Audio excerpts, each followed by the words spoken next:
মৰমৰ ছাত্ৰ-ছাত্ৰীসকল, তোমালোক আটাইকে মোৰ এই বিশেষ অনলাইন ক্লাছলৈ স্বাগতম জনাইছো। আজি মই তোমালোকৰ মাজত পুনৰ উপস্থিত হৈছো ষষ্ঠ শ্ৰেণীৰ অসমীয়া বিষয়ৰ এটি নতুন পাঠৰ সৈতে। পাঠটি হ'ল স্কাউট আৰু গাইড। মৰমৰ ছাত্ৰ-ছাত্ৰীসকল, তোমালোকে নিশ্চয় সমনীয়াৰ সৈতে একেলগে কিছুমান কাম কৰি নিশ্চয় ভাল পোৱা, বা তোমালোকৰ ঘৰৰ বা ওচৰ চুবুৰীয়াৰ বা সমাজৰ আন ব্যক্তিসকলক উপকাৰ কৰাৰ অভ্যাস নিশ্চয় আছে। গতিকে এনেধৰণৰ গুণবিলাকে আমাক মহান কৰে। আমাৰ মানুহ হিচাপে আমাৰ যিবিলাক মানৱীয় গুণ আছে, ধৰা পৰোপকাৰ, ভাতৃত্ববোধ, দেশপ্ৰেম বা সহনশীলতা বা দয়া, এনেধৰণৰ যিবিলাক আমাৰ মানৱীয় গুণ আছে, এই গুণবিলাকৰ আমি সকলোৱে কি কৰিব লাগে? বিকাশ কৰিব লাগে। অৱশ্যে এই মানৱীয় গুণবিলাকৰ বিকাশ কৰাৰ বাবে গোটেই পৃথিৱী জুৰি কিছুমান অনুষ্ঠান আছে। গতিকে আমি আজি তেনেধৰণৰ দুটামান অনুষ্ঠানৰ বিষয়ে আলোচনা কৰিম। তোমালোকে অসমীয়া বিষয়ৰ পাঠ্যপুথিৰ স্কাউট আৰু গাইড এই পাঠটি তোমালোকে উলিয়াই লোৱা। এই সংগঠন কেইটাৰ আৰম্ভণি ঘটিছে কথোপকথনৰ জৰিয়তে। দেউতাক আৰু সন্তানৰ যি কথোপকথন, এই কথোপকথনৰ জৰিয়তে এই পাঠটিৰ আৰম্ভণি কৰা হৈছে। এটা বিশেষ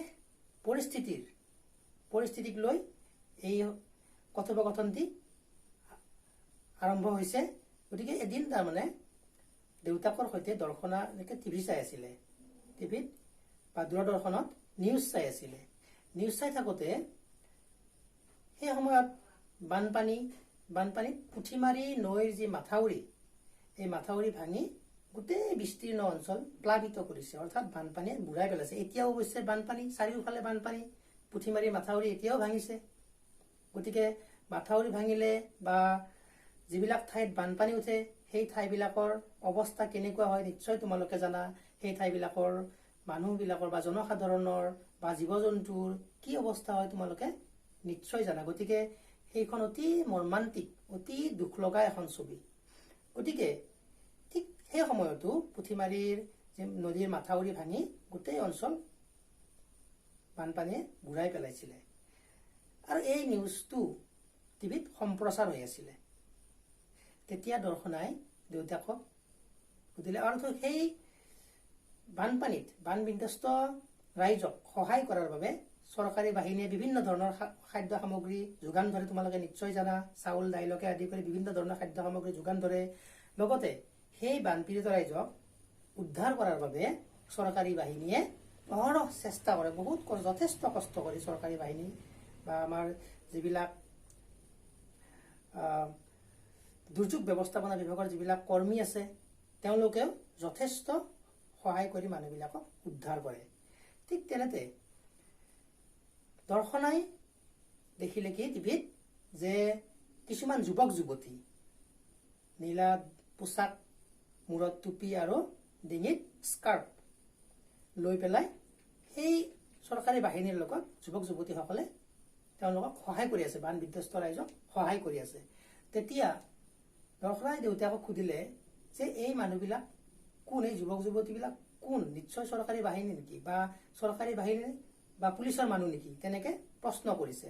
আৰু তেতিয়া দেউতাকে এটি বেছিকে হাঁহি মাৰি পেলাই কথাখিনি বুজাব বিচাৰিছে যে তেওঁলোক পুলিচৰ বাহিনী নহয়, তেওঁলোক এটা স্বেচ্ছাসেৱী অনুষ্ঠান বা স্বেচ্ছাসেৱী এটা সংগঠন। আৰু এই স্বেচ্ছাসেৱী সংগঠনটোনো কি? Scout guide. গতিকে এই বিষয়ে দেউতাকে তেওঁলোকক টিভিৰ যে বাতৰি শেষ হোৱাৰ পিছত টিভিৰ চুইচটো বন্ধ কৰি পেলাই সেই বিষয়ে গোটেইখিনি কথা সুন্দৰভাৱে বুজাবৰ বাবে দেউতাকে আগবাঢ়িছে বা চেষ্টা কৰিছে। গতিকে আমি অহা ক্লাছত দেউতাকেনো সংগঠনবিলাকৰ বিষয়ে, স্কাউট বা গাইড কি বস্তু বা কেনেধৰণৰ সংগঠন, তাৰ কেনেকুৱা ধৰণৰ কাম বা ৰাইজৰ সহায়ৰ বাবে কেনেধৰণৰ আঁচনি তেওঁলোকে গ্ৰহণ কৰে বা কেনেধৰণে ৰাইজক সহায় কৰে, এই আটাইবিলাক বিষয়ে আমি আমাৰ পৰৱৰ্তী ক্লাছত আমি আলোচনা কৰিম। তোমালোকে গোটেইখিনি কথা সুন্দৰভাৱে শুনিব পাৰিবা। ইতিমধ্যে তোমালোকক মই স্কাউট গাইডৰ যিটো প্ৰাৰ্থনা এইটো তোমালোকক ইতিমধ্যে মই প্ৰেৰণ কৰিছোঁ হোৱাটছআপ যোগে। তোমালোকে নিশ্চয় স্কাউটৰ আৰু গাইডৰ যিটো প্ৰাৰ্থনা সেইটো গাবৰ বাবে তোমালোকে চেষ্টা কৰিবা। গতিকে আমি পৰৱৰ্তী ক্লাছত বাকী পাঠটিৰ বাকী কথাখিনি আলোচনা কৰিম। গতিকে তোমালোক আটাইয়ে সুন্দৰভাৱে ঘৰত অধ্যয়ন কৰিবা।